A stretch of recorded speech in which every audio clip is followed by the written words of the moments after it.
નમસ્કાર, આપ જોઈ રહ્યા છો નેશન પ્લસ ન્યૂઝ. હું છું આપની સાથે હેતલ ભગત. હેરિટેજ વારસાને સાચવી રાખવા પાલિકા દ્વારા ન્યાય મંદિર અને લાલકોટનું 71.10 કરોડના ખર્ચે નવીનીકરણનું આયોજન કરાયું છે. કલાનગરીના વિકાસ માટે 700 કરોડ ખર્ચવાનું આયોજન છે, જે પૈકી ન્યાય મંદિર અને લાલકોટના નવીનીકરણ માટે નાણાકીય જોગવાઈ અને સરકારની ગ્રાન્ટ મેળવવા સ્થાયીમાં દરખાસ્ત મૂકી છે.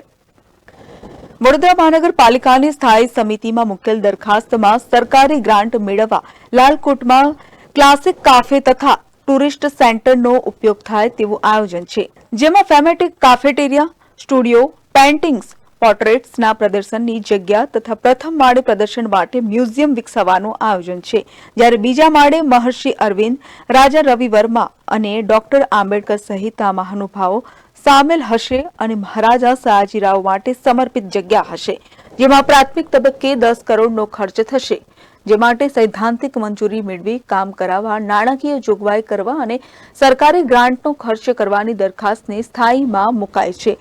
જ્યારે અંકોડિયાથી અટલાદરા થઈ ભાયલી કેનાલની બાજુમાં 6 કિલોમીટરની એક બાજુના 30 મીટરના રોડ અને બીજી બાજુના 12 મીટરના રોડ પર કેનાલ બેંક અને સર્વિસ રોડ પછીની જગ્યામાં 30 કરોડના ખર્ચે ગ્રીન ડેવલપમેન્ટ કરાશે. આ લાલકોટ અને જે ન્યાય મંદિર છે, આ બંને કહેવાય કે સયાજીરાવ ગાયકવાડની દેન છે. બંને હેરિટેજ ઇમારતો છે. લાલકોટના રિનોવેશન માટે જે વ્યવસાય વેરાની ગ્રાન્ટ છે, એમાં 3 કરોડનું ફંડ મૂકવામાં આવેલું છે, જેથી કરીને એનું એક્સટિરિયર, ઇન્ટિરિયર અને ઇલેક્ટ્રિફિકેશન કરી શકાય. ત્યારબાદ એનો જે ફાઇનલ ઓપ આપવાનો છે, કે જેમાં વડોદરાના જે યુગ પુરુષો કહી શકાય, મહર્ષિ અરવિંદો છે, રવિ વર્મા છે, મહારાજા સયાજીરાવ ગાયકવાડ છે, એ લોકો જે વિકાસના કામ કર્યા અને એમના જીવનમાં શું શું એમણે કર્યું છે, એ તમામ વસ્તુઓ આપણે આ જગ્યાએ પ્રદર્શિત કરી શકીશું. આર્ટ સેન્ટર બનાવી શકીશું, મ્યુઝિયમ બનાવી શકીશું.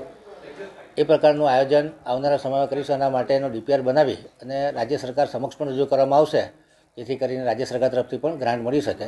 એવી જ રીતે જે ન્યાય મંદિર છે, એને પણ 2 થી 3 ફેઝમાં, તો પહેલાં એક્સટિરિયરનો રિપેર થાય, આર્કિયોલોજીકલ એની વેલ્યુ જળવાય, એ રીતે ઇન્ટિરિયર ડેવલપ થાય અને ત્યારબાદ એને ફાઇનલ ઓપ આપી અને એનો જે અંદરનો ભાગ છે, એનો સારામાં સારો ઉપયોગ વડોદરા શહેરની જનતા કરી શકે અને વડોદરા શહેરનું ગૌરવ વધે અને વડોદરા શહેરની સંસ્કૃતિ જે વર્ષોથી સયાજીરાવ ગાયકવાડની દેન છે, એ લોકો વચ્ચે જીવંત રહે, એ દિશામાં પ્રયત્ન કરવામાં આવશે.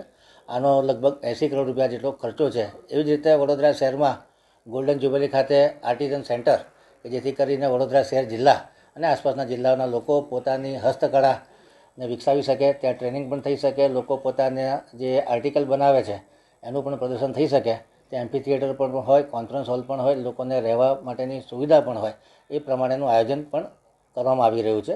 એટલે આના તમામ ડીપીઆર તૈયાર કરી અને રાજ્ય સરકાર તરફ રજૂ કરવામાં આવશે, જેથી કરીને રાજ્ય સરકાર આપણને નાણાકીય સહાય કરે તો વહેલી તકે આ વસ્તુઓનું ડેવલપમેન્ટ થઈ શકે. Bureau report, nation plus news, Vadodara. સમાચારોના સતત અપડેટ માટે નેશન પ્લસ ન્યૂઝના યુટ્યુબ ચેનલને સબસ્ક્રાઇબ કરો, બેલ આઇકન દબાવો અને ફોલો કરો ઇન્સ્ટાગ્રામ, ફેસબુક અને ટ્વિટર પર.